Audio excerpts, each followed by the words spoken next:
All right. 3, 2, 1.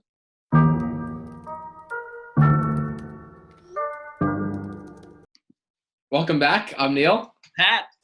Michael. And this is the 411. We're covering everything in the football world. Boys, how we doing? Yes! I don't know if you guys noticed. But the energy? I have a little speech before every podcast, before Michael counts us down. Nah. I was saving my energy today. I am so ready for this podcast. So, Mike, hold on, and then I'll get back to Pat. Mike, how are we? Because, Pat, I know how you are. Oh, you always know how I am. The one dumb thing you hasn't said. Very nice. Mike, how are you, brother? From a day-to-day basis, I'm very good. You know, I'm good. He's hanging in there. But the 401 has an announcement. We have an announcement. Yeah. Pat, as the primary source of energy, it's all you. Go for it. So here's the word, folks. I'm very sad to say, and we can see how devastated Michael is. Season 1 will be coming to an end. I don't want this to happen. Season 1 will be coming to an end today. We're going to be wrapping it up tonight. Pat, pick up. Pat, can you pick up? Yeah, what's up? So, gosh, something came to my mind.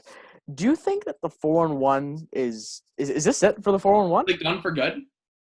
Oh, no, we're not done. So we got some news. It's very secret information.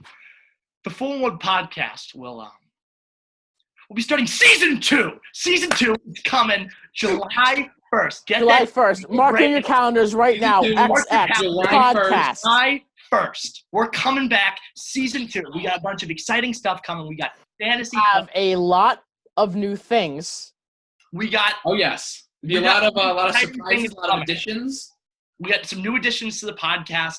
Stay tuned for that. We're going to be talking fantasy. We're going to be talking season predictions. We're going to be talking more Patriots predictions. Mock draft. And by the way, the hot takes will be flowing. The debates will be coming in.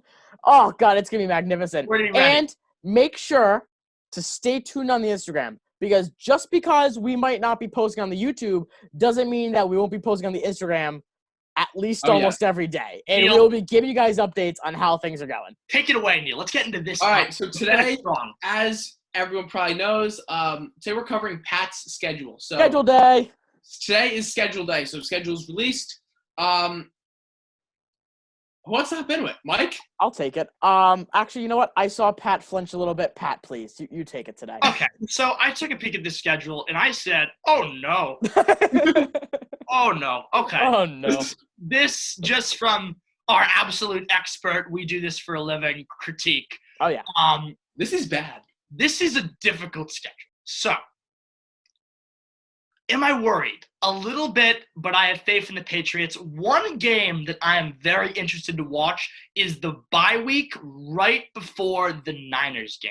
I think that is going to be a super important break for this team. No. Oh God. One of our last disagreements I think we kind of have a – I kind of like it. Because this is a good break. No, I hate it. It's awful. It's awful. It's awful. They got handed the worst – they got handed the hardest schedule in the entire league. Without a doubt. You can see it right now, but I'm going to read it out for you. Ready? After the break, San Francisco, Buffalo, Baltimore, Houston, Arizona, Chargers, Rams. You have that in a row with the Jets coming in at New York for what's worth. The Jets are in that mix too, but you face all those teams, and you have 3 home games. Listen, out of that, 3 home games. And that's the Monday night game. So they played the Jets Monday night.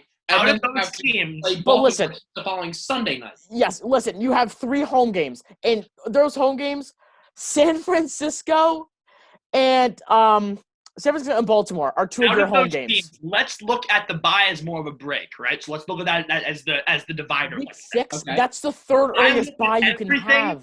I look at everything before the bye week, and I look at the teams that will be able to beat us. And I look at the Seahawks. I look at the Chiefs. And the Broncos. Maybe the Broncos, maybe even the Raiders. Those are teams that could probably beat us. after the Niners game, the only teams that are definitely going to beat us, not even definitely, I think we maybe be able to beat the Bills, but I don't know, are the Bills and the Ravens. I think we can beat the Bills aren't a definite, but the Ravens are going to the Ravens wipe us. And, dude, the 49ers, don't sleep on them, dude. I'm not, They went to the Super Bowl last year. Remember that. Hey, I think we're going to lose to the 49ers. I'm telling you. Okay. He said So hold after on. the Niners game. I'm not even predicting wins or losses. I'm just saying San Francisco, Buffalo, Baltimore, Houston, Arizona, Chargers, Rams, and then you got Buffalo week 16. That is not an easy schedule, your dude. argument gets a little fuzzy at that end. Cardinals with DeAndre Hopkins this year. With DeAndre Hopkins in a really good draft. We got Gilmore to cover him up. Okay. You know what I mean? He's the best corner in the league. What about the rest of the team, dude? Dude, absolutely. You can say that about any team, though. I look at this and I say after the Niners game, I think our schedule before is harder than our schedule after.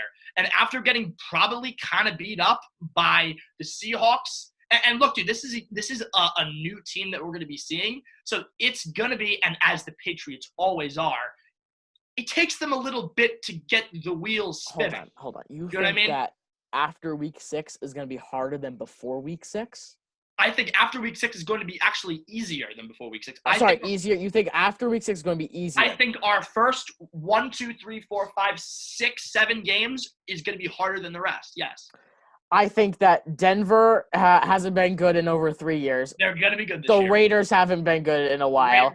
You have Seattle's number. And look, I don't want to bring up the coronavirus, but let's say for some reason that you play week 1. I don't think they are, but let's say week 1 happens and they don't play with fans. Okay? The top 2 hardest stadiums to play in are Seattle and Kansas City. You are at both of those stadiums week 2 and week 4. Right. That's what I'm telling you. Okay, so you're not going to have any fans in those stadiums.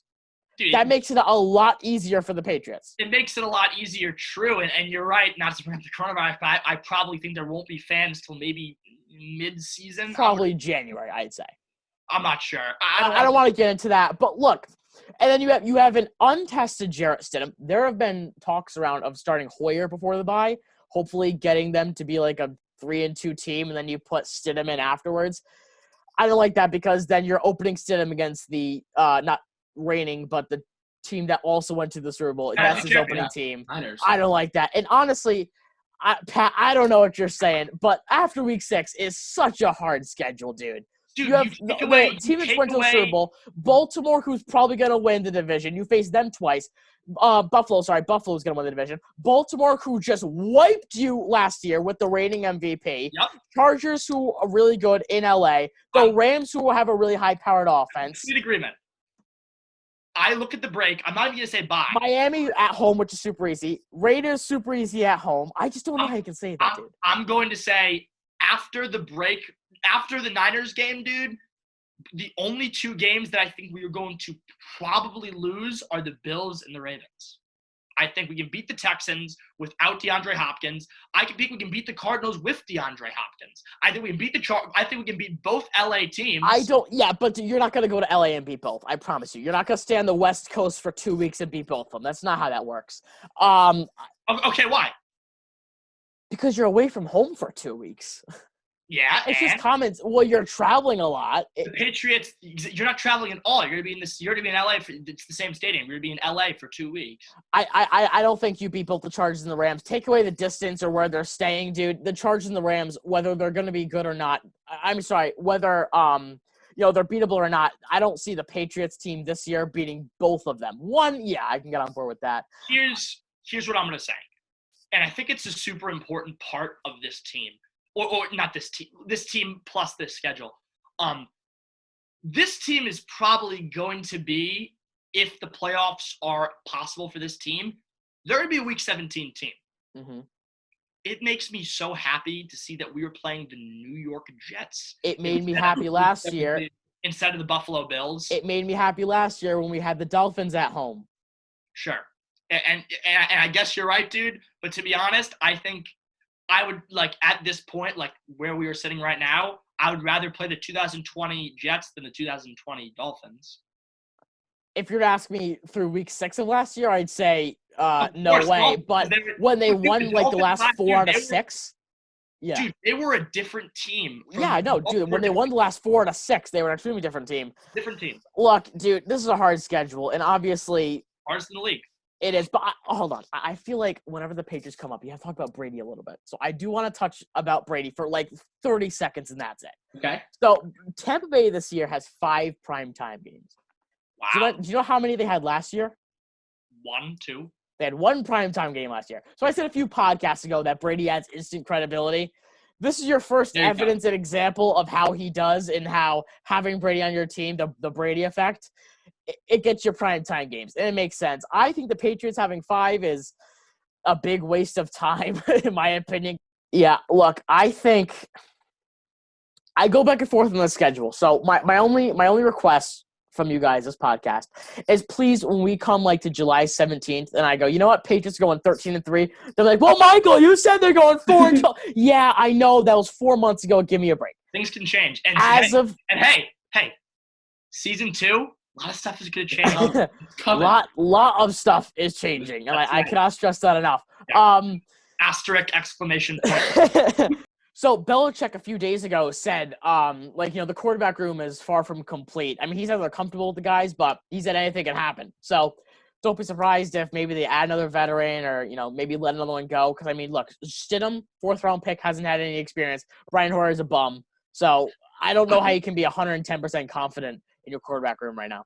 I suppose, I just think, I don't know. I think part of that is, like, playing into the press the way Brady did, like, with, like, the uncertainty and everything. I feel like if he had already, I know I've said this before, I feel like if he had needed one, he would have gone out and gotten one. I'm actually in agreement on you with this one. Stidham's our starting quarterback. I'm sorry. I don't see any world where. Oh, look, I think so too. I'm just saying, things can happen. And if he plays terribly, will they throw Hoyer in? Will they be completely opposed to that? Probably not. No, dude. Michael, I'm agreeing with you. This quarterback room is not guaranteed. Nothing is guaranteed about this, but I do believe that Stidham will be starting one. Interesting. I think so. Final schedule thoughts? So schedule predictions? Yeah. So schedule, let's go through, let's give everyone's record. All right.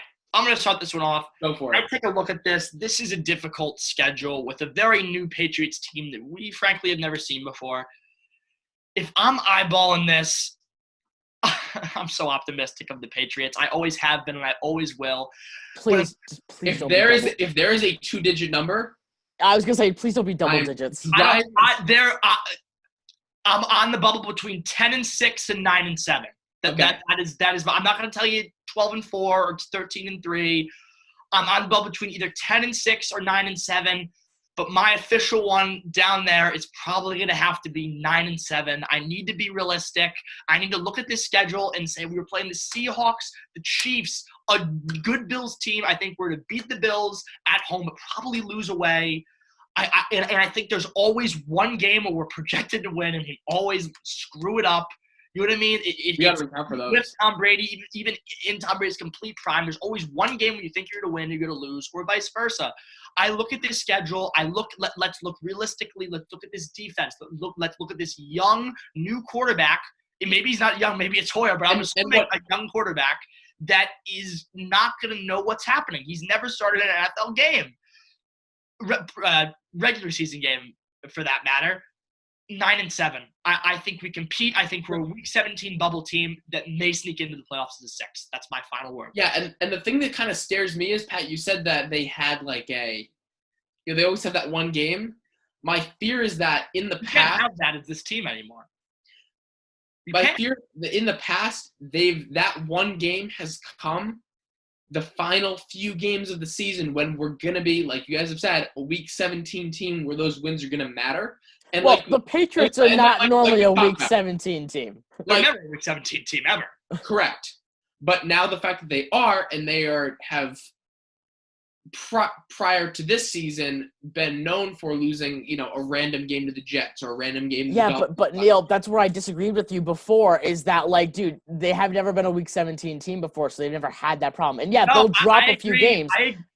I agree with Neil. I see Yeah, exactly. but hold on. Listen. If a Patriots team with Tom Brady in his prime is losing games to the Jets, just like randomly. No, Pat, we're on board. I agree with you. I'm okay. just saying. Mike, I think I see what you're saying. Is because I'm just saying, there in the wasn't- past, it hasn't necessarily affected them and came back to bite them in the ass. This year, if they go 9-7, which I doubt they will, because once you hear my prediction, Pat will disagree. I just don't see this year. Look, this year, if they lose to Jets Week 17, I think it's going to kill them a hell of a lot more than it will, excluding last season, years before that, where they'll go 14-2, 13-3, and it won't kill them as much. You know what I mean? Because they'll have that number one spot secured, or that number two spot, or usually number one spot secured. Mike, record. So I'm looking at it, and prior to seeing the schedule, I was rather optimistic, more optimistic than I should have been. And I said, oh yeah, they'll go 8-8, 9-7. I'm looking at the schedule, dude, and I'm seeing this stretch, and I'm seeing the bye week they had. 5-11. Honestly, Wow. I don't see this team. Look, I think they lose to Seattle, Kansas City, San Fran, Buffalo, Baltimore, Houston, Arizona, Chargers, Rams, Buffalo again. All right, 6-10. I think they go 6-10. You know what, Michael? This is the funny thing about this Patriots team. Usually, if Michael were to say an outrageous claim like that, I'd go, right? But we don't know. Here's the thing. Oh, wait, no. I'm going to stand 5-11. I forgot to count Miami. At Miami, they'll lose there. Here's the thing. 5-11 is my final prediction. We have no idea what this team is going to look like. If somebody called me up in the future and said this team is going to go, I think their ceiling, absolute ceiling, is 11-5. Like, the best this team will ever be able to do is 11-5. Realistically, you call me whatever you want, sway my decision, whatever. I think their ceiling is 11-5. That's how crazy this team can go. I mean, this team can go in any direction. I'd go off on you, Michael, and say, what was your prediction, 4-12? 5-11. 5-11. I would say 5-11 is crazy. It's not anymore. And that's kind of the scary thing about this. Michael, that's not a crazy prediction. I disagree with you, but and it sounds weird, but I can't say I can argue that because everything I'm hearing from you is legitimate. Do you know what I mean? Like I can't really rebuttal that. I see exactly what you're saying, but do I think this team is just gonna do better genuinely? We really don't know.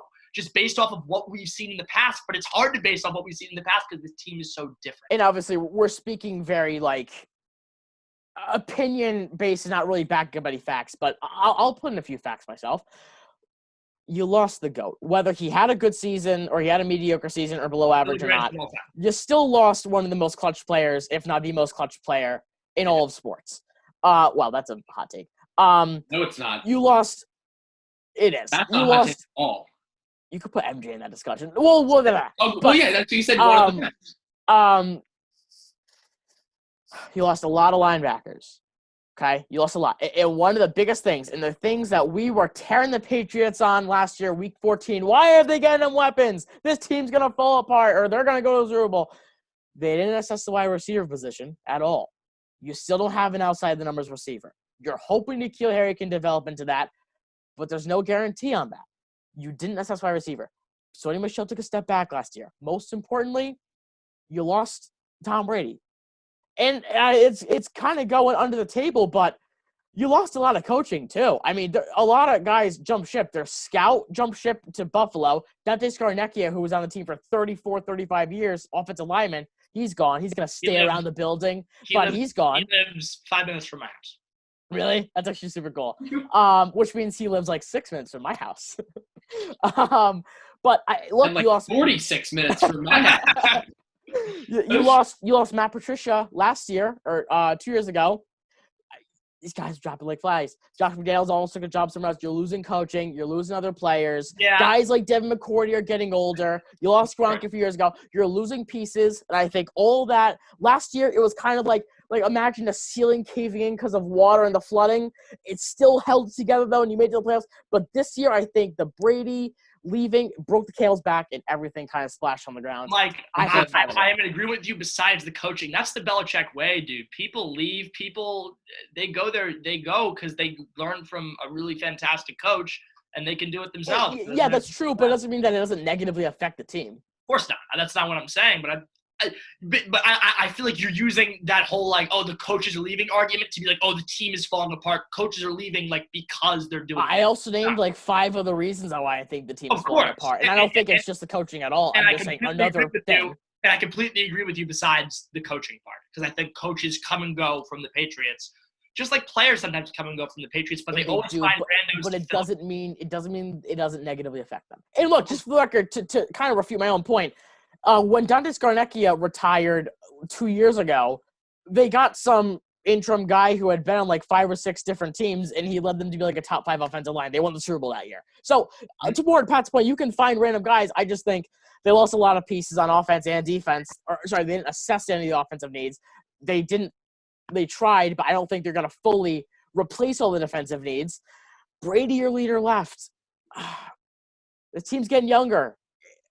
I like the young part of it. I just don't like out of 5-11. That's what I'm gonna stick to. Neil. So I'm with Pat. 9-7. I have them winning to. Actually, I'll go losing to. Losing to the Seahawks in Seattle, the Chiefs at Chiefs, home versus the Broncos, home versus the 49ers, home versus the Ravens, obviously. I have them actually going on a 3-game win streak, beating Texans, Cardinals, Chargers, but then losing to the Rams and then losing again to the Bills. So I think they go 1-1 to the Bills, 9-7. And look, I feel like we've always, look, my dad's side of the family is Giants fans, and they've always said, oh, the Giants are such a hard schedule and the Patriots have such an easy schedule. I feel like in years past we have, and just because a good portion of our schedule was from division teams who couldn't compete with us, and that by default just gave us a bit of an upper hand because we cut throat with the Bills. Yeah, the Bills are kind of the only one that I'm seeing really being a challenging At team. Miami. Agreed, but we never.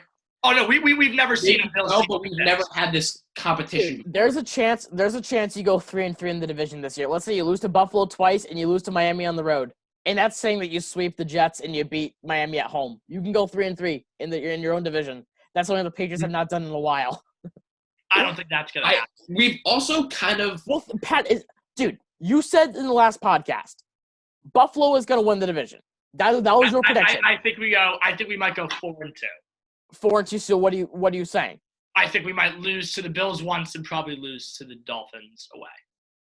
I think I think that's realistic. That is realistic. I also think 3-3 is very realistic too. You could lose both. Dude, you can lose both to Buffalo. Sure, you could. I just don't think that's going to happen. But if they're the more talented, more complete, and better team going into next year, that might be a hot take to say the Patriots will even split a game. Honestly, dude, think about it. I mean, this is a completely different Patriots team. We've never seen this before. And I don't see this Patriots team competing like they had before. That's why I stick to 5-11.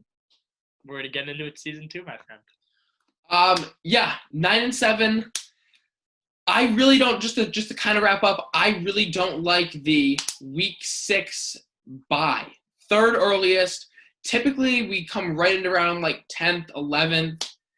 Well, hold on. Well, tell me why you swayed, because beginning of the podcast, you said you really like the bye. So what kind of swayed your direction? I never advocated for the bye. If I did earlier, I apologize and I misspoke. I do not like this bye at all. It's way too early, and it doesn't break up any of the more difficult games in the second half of the season, which I think is the whole point of the bye, to kind of recuperate, figure out your game plan for the second half of the season. I would have liked a week 11 bye. Dude, look, a perfect bye, I would pick like 11, sure. But like right next to this Niners game that may end up being pivotal, I don't know. I don't think following the bye, it's an awful time. Would I rather? Of course, every team would rather have a bye right in the middle, recuperate injuries, regain like game plan stuff, of course. But given what we've been given, like the hardest schedule and not a great bye, it's not awful placement. I don't think. I would rather have a 10. I still got this team going 9-7. Well, Pat, that's a month difference.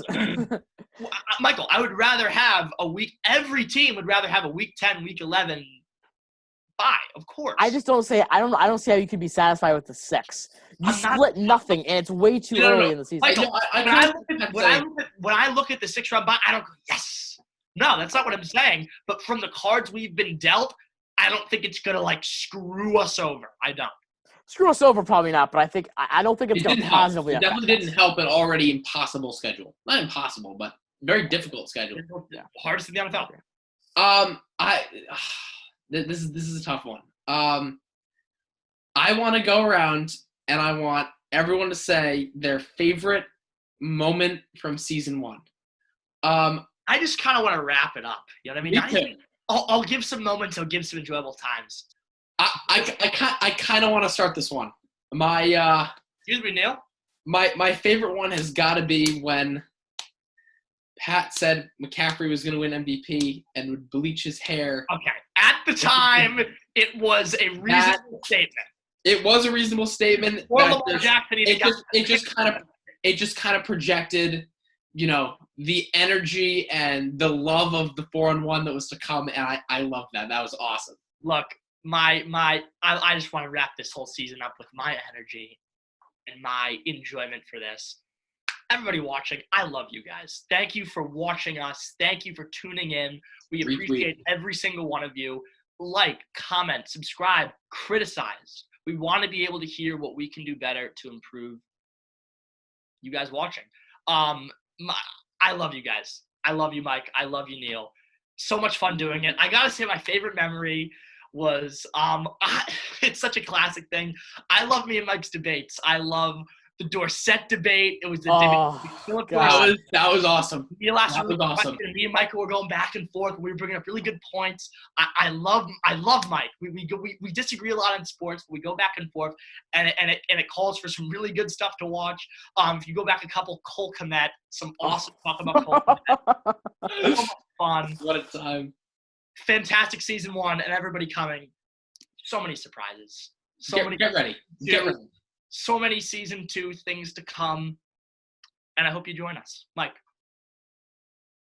Final thoughts. For all the listeners out there, Come on, if listener. it were up to me, I would do 2 podcasts a day. Me too. I understand that we can't. It's not the most realistic thing in the world.